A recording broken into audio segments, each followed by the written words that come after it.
అయినటువంటి వారికి నేను శ్రద్ధాంజలి ఘటించాను. అదేవిధంగా నా యొక్క గురువులకు అక్కడి నుండి ఫోన్ చేసి వాళ్ళ యొక్క ఆశీర్వాదం తీసుకున్నాను.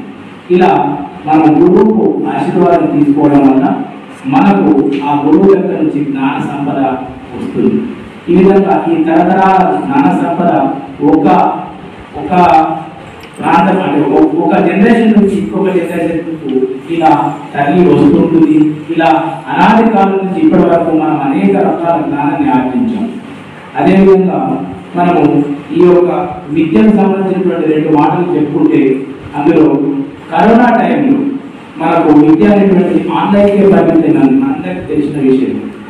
కానీ ఎంత ఆన్లైన్ క్లాసులకు, ఎంత ఇటువంటి ఆన్లైన్ పాఠాలకు పరిమితమైనప్పటికీ కూడా గురువు దగ్గరగా ఉండి బోధించినటువంటి విద్యనే నిజమైన విద్య. కాబట్టి ఇదంతా స్టూడెంట్ సెంటర్ ఎడ్యుకేషన్. ఒకప్పుడు టీచర్ ఎడ్యుకేషన్ సెంటర్ ఉండేది. ఉపాధ్యాయుడు నిత్య విద్యార్థిగా ఉన్నాడు. విద్యార్థులు కూడా ఎప్పుడు నేర్చుకోవడానికి ప్రయత్నం చేయాలి. ఇందాక రవీంద్ర సార్ కూడా చెప్పారు, మాకు తెలియకపోతే మా సార్ని పక్కన అడుగుతాం. మీరు పోకుండా మీ పక్క ఫ్రెండ్స్ని ఇద్దరు విషయాలు అడగచ్చు, సార్ని అడగవచ్చు, ప్రిన్సిపల్ సార్ని అడగచ్చు, మనకు చిన్న వాళ్ళని కూడా అడగచ్చు. మనకు తెలియని విషయం నిరంతరము జ్ఞానార్జన మన ధ్యేయంగా ఉండాలి. మీ అందరికీ తెలిసింది, మనమందరం బాగా చదువుకుని అమెరికా వెళ్ళాలనుకుంటాం, అమెరికా సాఫ్ట్వేర్ జాబ్ చేయాలనుకుంటాం. కానీ మీ అందరికీ ఒక విషయం చేస్తాం, అక్కడ అందరికంటే ఇంపార్టెన్స్ గౌరవం కేవలం గురువులకే, టీచర్స్కే ఉంది.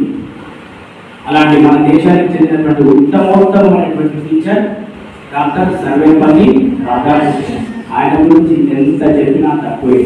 ఆయన ఎన్ని పదవులు వచ్చినా కూడా నా దినోత్సవం, నా జన్మదినాన్ని ఉపాధ్యాయ దినోత్సవం జరుపుకుంటే నాకు నిజమైన ఆనందం అని చెప్పారు. అంతటి గొప్ప వ్యక్తి మరియు సామాన్య కుటుంబంలో జన్మించి ఉన్నత స్థానంలో ఉన్నప్పటికీ కూడా సాదాసీదాగా నిరాడంబరంగా గర్వించగలిగినటువంటి వ్యక్తి డాక్టర్ సర్వేపల్లి రాధాకృష్ణన్.